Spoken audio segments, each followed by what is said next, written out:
Bonjour à tous. Bon, alors nouvel épisode de Passion Immo. J'ai titré cet épisode «Qu'est-ce qui peut nous attendre de nouveau au niveau de la fiscalité immobilière en 2025, voire en 2026?» Parce qu'on peut se dire, mais après tout, on a eu la loi Le Meur en novembre 2024, on a eu la loi de finances, donc c'est peut-être terminé. Eh ben non, c'est pas terminé, et il risque de se passer encore davantage de choses sur le front de la fiscalité immobilière dans les mois qui viennent. Mais je vous dis tout, on va décrypter tout ça tranquillement. Passion Immo, épisode 115, c'est parti.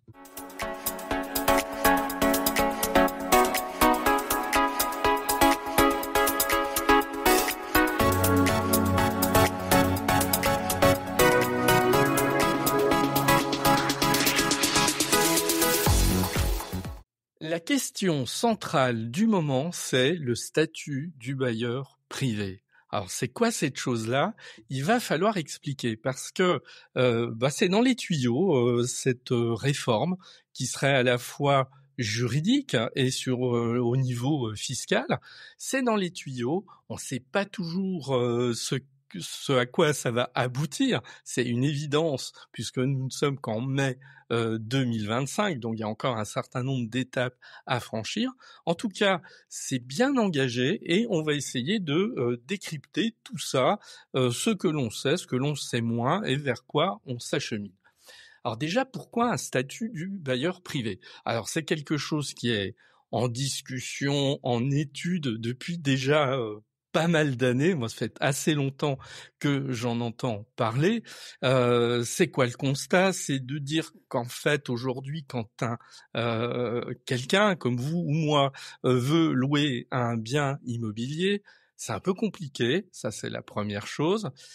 Juridiquement, le statut, selon que l'on fasse de la location nue ou du meublé, il n'est pas le même, en tout cas sur le plan fiscal. Derrière, il faut reconnaître une chose, c'est que on est arrivé à un point aujourd'hui en 2025 quand on veut expliquer la fiscalité de la location nue et de la location meublée, on le fait pas en 10 minutes. Moi, je le vois bien avec mes étudiants ou dans mes formations, j'y passe plusieurs heures en toute simplicité. Moi, je pars du principe que quand une fiscalité vise le particulier, et c'est le cas de cette situation où un particulier veut mettre en location un bien, deux biens, voire trois biens, si la fiscalité n'est pas simple, ça va être un élément rebutant pour louer un bien immobilier. Donc il faut qu'on ait une fiscalité simple. En 2025, c'est plus le cas, parce qu'à force de rajouter des règles, de les superposer les unes aux autres, on a atteint un peu un niveau d'usine à gaz qu'il faudrait pas dépasser. Je prends juste un exemple. La loi de finances, elle a réintégré le calcul des amortissements à la revente du bien loué meublé pour le calcul de la plus-value immobilière. Et je peux vous assurer que quand on veut expliquer concrètement à quelqu'un comment ça va se passer au niveau fiscal, on n'y passe pas 3 minutes. Et puis je me suis rendu compte que certains pouvaient avoir un souci tout à fait légitime à comprendre le détail de cette nouvelle mesure, et puis je pourrais prendre ici d'autres exemples. Donc, complexité d'une fiscalité. Deuxièmement, la crise du logement, tout simplement. C'est-à-dire que même si les choses vont un petit peu mieux aujourd'hui, tout n'est pas parfait. On n'a jamais aussi peu construit de logements, on a des investisseurs qui ont le moral en berne, on a également des crédits immobiliers, même si ça va beaucoup mieux, on a des crédits immobiliers qui n'ont pas atteint les niveaux de délivrance de la part des banques qu'on avait encore il y a 2 ou 3 ans, etc. Donc un cumul d'éléments qui font que il faut absolument faire quelque chose. Alors, qu'est-ce que c'est que l'idée de ce statut du bailleur privé, déjà, pour faire simple? Ce serait un statut unique qui fait que même si on fait du meublé, même si on fait de la location nue, ce sont les mêmes règles qui s'appliqueraient. C'est-à-dire qu'en fait, on unifierait les règles fiscales pour s'éviter en fait, voilà, de se prendre la tête, hein, parfois à réfléchir s'il faut faire de la location meublée, de la location nue, s'il faut prendre un régime micro, un régime réel, etc. Bon, c'est ce constat. Comme je vous disais en introduction, ça fait longtemps qu'on en parle, peut-être trop longtemps. Alors peut-être qu'il est temps de concrétiser tout ça. Alors, il y a un cheminement, en fait, depuis, on va dire 2 ans. Je vais essayer déjà d'expliquer ce cheminement parce que ça va permettre de comprendre là où on en est aujourd'hui, sur cette évolution de ce statut du bailleur privé. Alors, les choses ont commencé, selon moi, à beaucoup se concrétiser, même si on en avait discuté avant, avec le 119e congrès des notaires de septembre 2023. Donc voilà, ça fait même pas 2 ans. Tous les notaires, quand ils se réunissent, ils font pas que se réunir. Ils travaillent en général sur des travaux que moi je trouve absolument remarquables de qualité d'études et d'approfondissement. Et quand les notaires ont publié le compte-rendu de leur congrès des notaires en 2023, il y avait toute une partie qui était une partie proposition sur ce statut du bailleur privé, qui avait été réfléchi pendant de très longs mois et dont on voyait que les notaires avaient réfléchi aux implications juridiques et fiscales. Que proposaient-ils ces notaires ? Un statut fiscal unique, c'est ce que je viens de dire. L'idée était, selon eux, de supprimer les distorsions entre la location meublée et la location nue.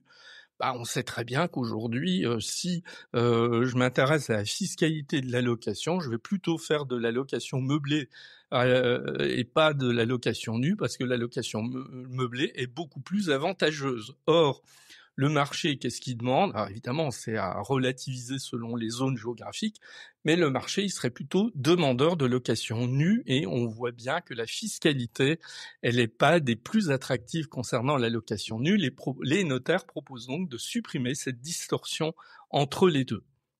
Les notaires veulent également plafonner les prélèvements obligatoires pour rendre plus attractive cette location, faire que les rendements à la location soient plus importants qu'ils ne sont, parce que là c'est pareil, il y a souvent une idée reçue, et dans le cadre du podcast, je suis assez souvent revenu là-dessus.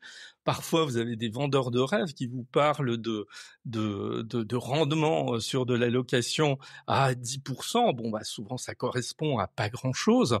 On est plutôt proche de 4%, 5% dans les bons cas, et puis parfois, assez souvent, 2 ou 3%, c'est plutôt ça la réalité. Or, c'est pas suffisant. Donc les notaires proposent de plafonner les prélèvements obligatoires qui affectent les bailleurs privés. Ils veulent également étendre le déficit foncier. On sait qu'on a des règles de déficit foncier qui sont intéressantes, mais elles sont plafonnées à 10 700 € par an sur l'ensemble des revenus. Je ne peux pas utiliser le déficit foncier plus haut que ce plafond, sauf si je fais des travaux de rénovation énergétique, ce qui va permettre de doubler le plafond. Et puis, la règle n'est pas la même concernant la location meublée, et les notaires la proposent également qu'on ait une règle unique d'utilisation de ce déficit, que l'on fasse de la location nue et de la location meublée. Bon, il y a d'autres éléments, mais dans le cadre de cet épisode, je veux rester relativement simple. En tout cas, cette proposition des notaires, elle a fait date, elle a jeté sur la table une proposition qui était une proposition plutôt très sérieuse.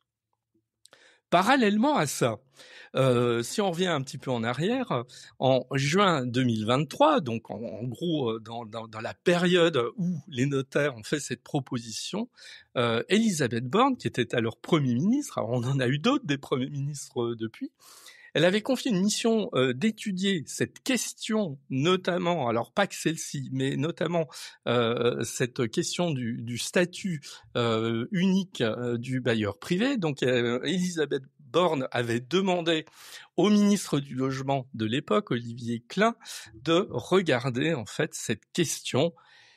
Et puis on sait ce qu'il est advenu en début d'année 2024 du gouvernement Borne, qui a été changé Puis ensuite, on a eu 2 changements qui sont intervenus au cours de l'année 2024 et début 2025. Bon, toujours est-il que là-dessus, on ne sait pas trop ce qu'il est advenu de cette étude qui avait été lancée. On peut imaginer qu'elle a été un peu mise de côté du fait de ces changements de gouvernement successifs, bon, qui ne sont pas un terreau très favorable quand on veut s'engager comme ça sur le long terme. Mais il n'en demeure pas moins que, au niveau de l'État, cette idée avait été reprise et il était, alors peut-être pas dans la volonté de la concrétiser très très vite, mais en tout cas de l'étudier. Et puis les choses se sont accélérées ces derniers mois. Je vais citer quelques éléments. La première, on a eu une proposition de loi de Charles de Courson il y a quelques semaines. Charles de Courson, dont on sait que sur le plan budgétaire, c'est un parlementaire qui est assez actif, qui en plus est quelqu'un qui a la fibre budgétaire. Alors qu'est-ce que je veux dire par là, avoir la fibre budgétaire? C'est quelqu'un qui fait pas des propositions comme ça en l'air, parce qu'il sait que les finances publiques sont dans un état qui ne permet pas des marges de manœuvre exceptionnelles. Donc quand il fait des propositions, en général, c'est des propositions plutôt réfléchies et intéressantes. Que propose Charles de Courson dans cette proposition de loi? Il a proposé tout simplement, pour booster l'allocation, d'avoir des taux forfaitaires d'imposition à 12,8%. Donc, ça veut dire très très clairement, c'est en fait l'équivalent de la flat tax, du prélèvement forfaitaire unique que l'on connaît par ailleurs sur un autre type de revenu. Et Charles de Courson propose de l'étendre à l'allocation, ce qui évidemment donnerait un coup du dynamisme en fait à la fiscalité de l'allocation.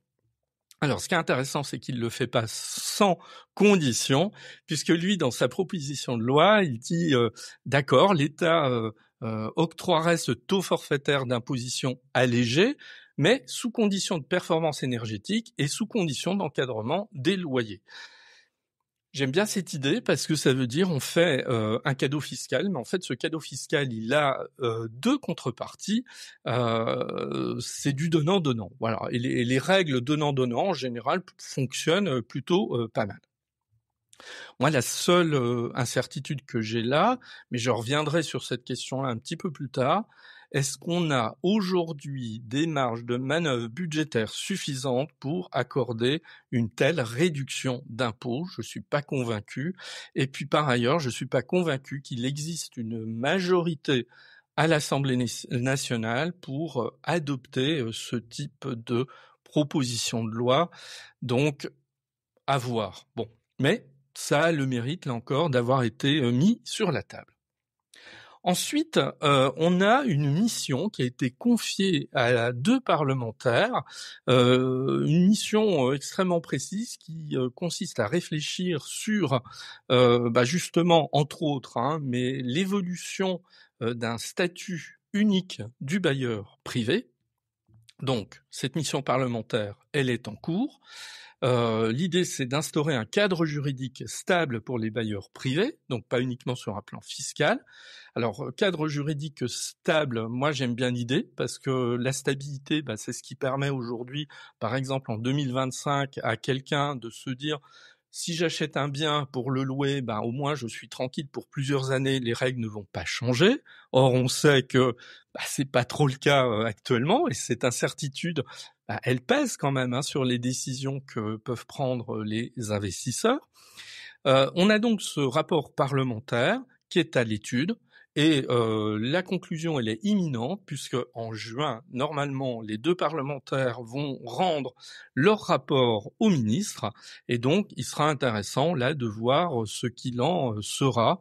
Moi, j'attends avec attention ce rapport parlementaire, d'autant plus qu'on a eu une déclaration de la ministre du Logement la semaine dernière, il y a seulement quelques jours, parce que moi, je suis toujours un peu méfiant sur ce type de choses. On lance des rapports parlementaires, on ne sait pas toujours ce qui va en être derrière. Et La ministre du Logement qui, le 1er mai, je crois, était invitée à Lille à des rencontres sur la fiscalité immobilière. Elle a donné une interview au journal Le Monde et les réponses à son interview sont très claires, parce qu'en résumé, elle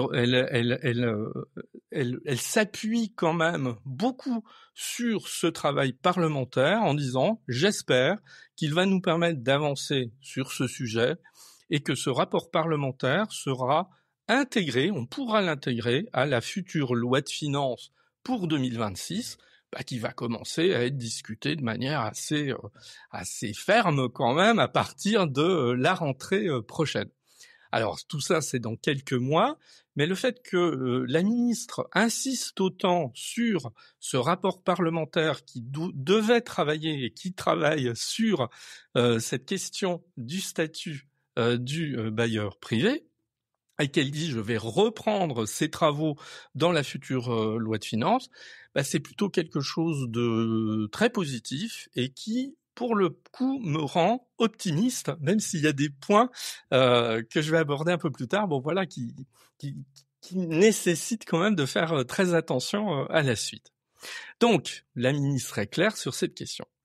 Et puis en parallèle, sachant que l'on a ce travail parlementaire en cours, que la loi de finances pour 2026 va commencer à se discuter. D'ailleurs, on a déjà des éléments d'échange, de débat sur cette future loi de finances.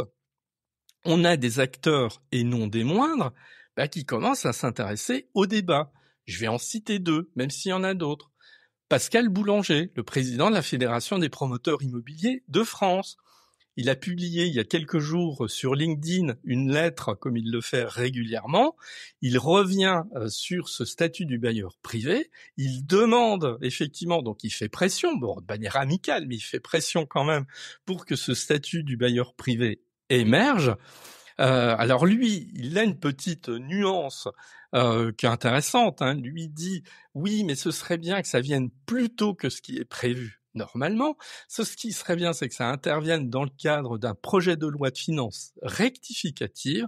Alors, en 2 mots, qu'est-ce que c'est qu'un projet de loi de finances rectificative? On a la loi de finances qui est votée en fin d'année pour l'année suivante. Cette année, elle a été votée avec retard, mais ça change rien à la règle. Et il arrive que de temps en temps, les parlementaires se réunissent, le plus souvent à l'initiative du gouvernement, pour apporter des modifications à la loi de finances en cours. C'est ce qu'on appelle un projet de loi de finances rectificative qu'on peut réunir à tout moment. Donc lui demande qu'un projet de loi de finances rectificative s'intéresse à la question de ce statut du bailleur privé. Alors là, petit bémol pour moi, je suis pas certain que la situation politique le permette, c'est un peu un vœu pieux, parce que je ne vois pas dans la configuration actuelle de l'Assemblée nationale le gouvernement convoquer un projet de loi de finances rectificative. Il y a de fortes chances qu'il s'y casserait les dents et que il risquerait éventuellement le vote d'une motion de censure. Les choses seraient beaucoup plus simples si jamais on avait une majorité, un gouvernement soutenu par une majorité unique et uniforme. C'est pas le cas actuellement. Donc je crains fort que le vœu pieux de Pascal Boulanger reste un petit peu dans les starting blocks pendant quelque temps, mais il a le mérite d'aiguillonner les choses à ce sujet. Et puis on a la proposition de l'UNPI. Alors l'UNPI, qui est le syndicat qui regroupe les propriétaires privés en France, qui est un syndicat qui existe depuis très très longtemps. Alors, ils viennent de publier, il y a une quinzaine de jours à peu près, un rapport que moi j'ai trouvé passionnant, très bien documenté et argumenté, qui s'intitule « Un nouveau regard sur le parc locatif privé ». Ils font des propositions qui sont calculées, intéressantes et plutôt réalistes. Alors après on peut discuter sur la question du réalisme. Et j'ai bien aimé. Alors, moi je suis pas trop langue de bois. L'UNPI nous avait un peu habitués assez souvent à défendre des positions des propriétaires. Ils ont le droit, c'est évidemment pas un problème. mais de le faire parfois de manière non nuancée et parfois complètement irréaliste. Voilà. Et j'ai toujours trouvé que c'était dommage parce que quand on veut faire avancer les choses, parfois il faut mettre un petit peu de parfum de réalisme dans ses propositions.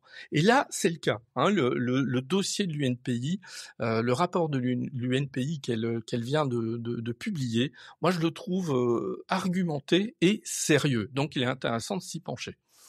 Alors, en plus, c'est bien parce qu'en annexe, on a des exemples chiffrés. Ils ont réfléchi à ça. Ils ont réfléchi également à l'impact budgétaire, le coût en fait qu'auraient leurs mesures sur le budget de l'État. Donc c'est intéressant, là aussi, ça veut dire qu'ils ne se désintéressent pas de cette question budgétaire. Et effectivement, on peut pas mettre à l'écart la question des finances de l'État quand aujourd'hui on fait un certain nombre de propositions. Alors, qu'est-ce qu'ils proposent ? En gros, ils proposent qu'on puisse amortir les biens immobiliers sur 40 ans. Aussi bien en location nue qu'en location meublée. Alors ça, c'est sûrement l'élément le plus intéressant. L'amortissement, il était possible, enfin il est toujours possible jusqu'à maintenant que lorsqu'on fait de la location meublée et qu'on choisit le régime réel d'imposition. Et l'amortissement, c'est ce mécanisme qui permet, je l'ai expliqué en détail dans un autre épisode, ce mécanisme de l'amortissement, c'est souvent celui qui va nous permettre de payer beaucoup moins d'impôts, voire de ne plus payer d'impôts. Donc c'est évidemment quelque chose d'extrêmement intéressant. Et le fait que jusqu'à maintenant, la location nue ait été totalement absente de ce dispositif, faisait que raisonnablement aujourd'hui, quand vous êtes un bailleur privé, vous avez plutôt envie de faire de la location meublée que de la location nue, parce que vous savez notamment que vous allez pouvoir faire de l'amortissement sur votre bien et payer par ce mécanisme beaucoup moins d'impôts. Bon, donc unifier les deux et permettre à la location nue d'adopter ce dispositif est évidemment très intéressant, et c'est ce que met en avant l'UNPI. L'UNPI propose également un amortissement de 100% des travaux sur 20 ans et propose également un régime fiscal universel. Alors en cela, on est assez proche de la proposition des notaires de 2023 avec un système simplifié qui engloberait à la fois la location nue et la location meublée. Et autre chose sur laquelle il s'engage, en tout cas qu'il propose en l'état, ce serait un déficit foncier reportable sans limite sur les autres revenus. Bon. Alors, un ensemble de propositions très intéressantes. Là encore, mon petit bémol, même si l'UNPI met en avant le fait d'un coût relativement négligeable, de mémoire, je crois qu'ils évaluent ça à un coût de 3,5 milliards par an, il me semble. Je peux faire une erreur, mais je crois avoir vu ça dans le rapport. Donc désolé si je me trompe sur ce plan. Ils évaluent ça de cette manière. Ça peut sembler effectivement modeste, et ça l'est si ça met sur le marché un certain nombre de biens immobiliers à la location, pourquoi pas. Moi, je suis un peu plus dubitatif sur ce déficit foncier reportable sans limite sur les autres revenus, qui a un coût quand même pour l'État, et je ne suis pas certain que l'État, les pouvoirs publics, quel que soit le gouvernement d'ailleurs, aient les moyens d'aller aussi loin. Bon, alors, cela dit, sur ce type de proposition, peut-être que le gouvernement ne retiendra pas tout quand il aura, en plus, entre les mains, entre-temps, le rapport parlementaire au mois de juin prochain, mais ça a le mérite d'être sur la table. Moi, ce que je trouve très intéressant, c'est que on a un débat qui est extrêmement sérieux sur cette question. Je trouve qu'il n'y a pas de noms d'oiseaux qui sont balancés entre les uns et les autres. Il y a du travail de fond, il y a de l'étude, il y a du chiffrage, et donc c'est assez intéressant. Alors si on est optimiste, on pourrait imaginer que sur cette question, on soit sur une approche transpartisane. Alors qu'est-ce que c'est qu'une approche transpartisane ?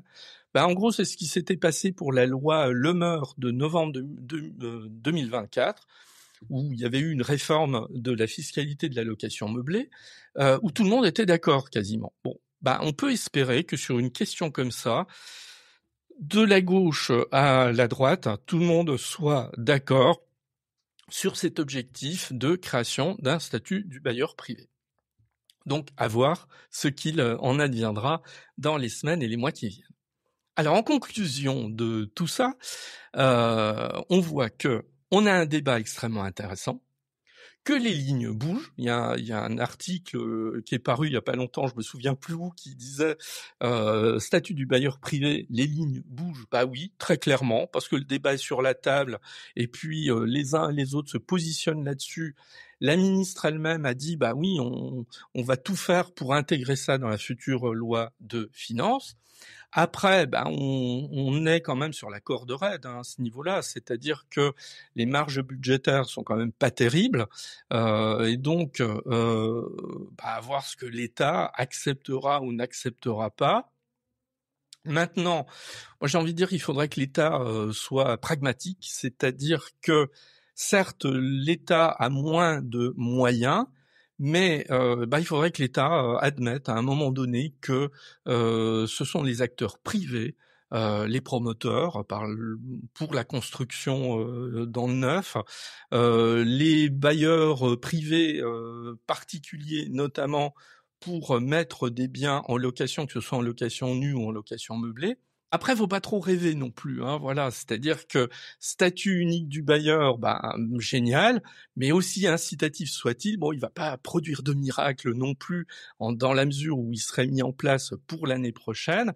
Voilà, c'est pas d'un coup de baguette magique qu'on va résoudre tous les problèmes de l'immobilier. Ça prendra du temps, ça prendra plusieurs années. Donc voilà, mais on a attendu trop longtemps, je pense, pour prendre vraiment le sujet de manière globale et avancer sur cette question-là dont tout le monde attend quand même qu'on aille beaucoup plus loin. Voilà, ça c'est vraiment une évidence. Et où on se tourne, quels que soient les acteurs du monde économique, que ce soit un certain nombre de politiques, on a l'impression qu'il y a un peu un alignement des planètes en ce moment pour avancer sur ce statut du bailleur privé. Alors voilà, ce que je voulais vous expliquer dans cet épisode assez court. En fait, moi, je vous donne rendez-vous au mois de juin. J'aurai sans doute un invité. Le rapport parlementaire aura été publié et là, on pourra revenir de manière beaucoup plus concrète sur ce futur statut du bailleur privé. Mais c'est peut-être la première fois que j'en parle ici, mais c'est sans doute pas la dernière fois. Passion Immo, épisode 115, c'est terminé. Je vous dis à très bientôt.